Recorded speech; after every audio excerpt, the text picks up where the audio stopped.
Rick Santelli is at the CME in Chicago. I don't know what you think about July possibly being a live meeting based on these numbers, but sub 50 in terms of additions seems to be the number that could make it live in the markets.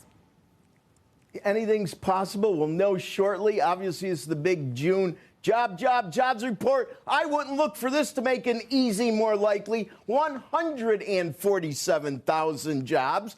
Definitely a bit better than expected, no matter what your range was, whether it was closer to 100 or 115,000. It's a pretty good number. And guess what? If we look at the 2-month revision, it's positive. It's up 16,000. How does 147 stack up? Well, it's pretty odd because it's exactly where we were in April, unless they revise that. To find a higher number than that, well, you're going back to last year. So this is tied for the, second best, tied for the first best number of job creation of the year. Now, let's look at the numbers for unemployment rate. That number is coming in at, well, it's coming in at, where is it to underemployment? There it is, 4.1%. Sorry, folks, we do this on the fly. 4.1%, and obviously 4.1 equals where we were in February to find a lower unemployment rate the beginning of the year when it was at 4%.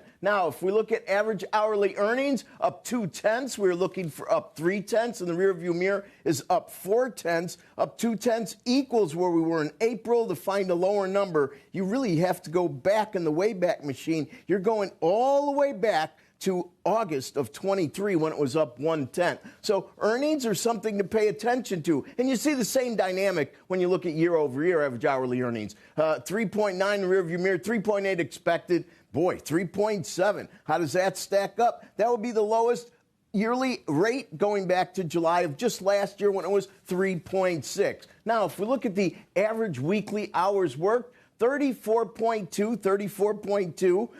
That equals where we were in February. We started out the year at 34.1. The underemployment rate. So U3 is the actual unemployment rate that we pointed out. The U6 is the underemployment rate. We like to pay attention to that. Obviously, it's been coming down rather dramatically. That now stands at 7.7%. That follows 7.8%. And that would be the number that we're very close to expectations. Finally, labor force participation, always important. We want to bring back people in the workforce, and this time we did not. 62.3. We lost a tenth. 62.3. And what's very fascinating about this is these numbers have been pretty steady. 62.3 equals Dees of 22. 62.1, you're in Nova of 22. Listen, it doesn't end there. This is Thursday. Initial jobless claims coming out at 233,000. That is a drop of 4,000 to a slightly revised 237,000. Still keeps that pretty darn good.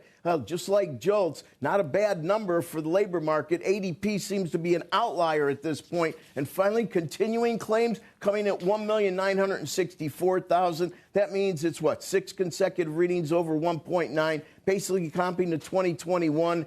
And the trade balance for May, which is obviously a deficit, at minus $71.5 billion. And the rearview mirror, $60.3 billion. Boy, has that come down with all the trade issues. Just think, March was $138 billion, by far the biggest deficit since record keeping in 92. Now, after all that, what happened? Well, all you needed to see was that 147,000 in positive 2-month revision. Yield shot up like a bit of a rocket ship. 435 in a 10, we settled at 428. In a two-year, 380, that's up 11 on the day, and both of those metrics were down 2 basis points before the number. Pre-opening Dow futures more than doubled from up a little less than 50 to now up 115. It should be no surprise that these are good numbers. And Melissa Lee, you were asking, would I think that this is going to make a big difference, put July hot? I think what this does is make everyone question the dynamics of what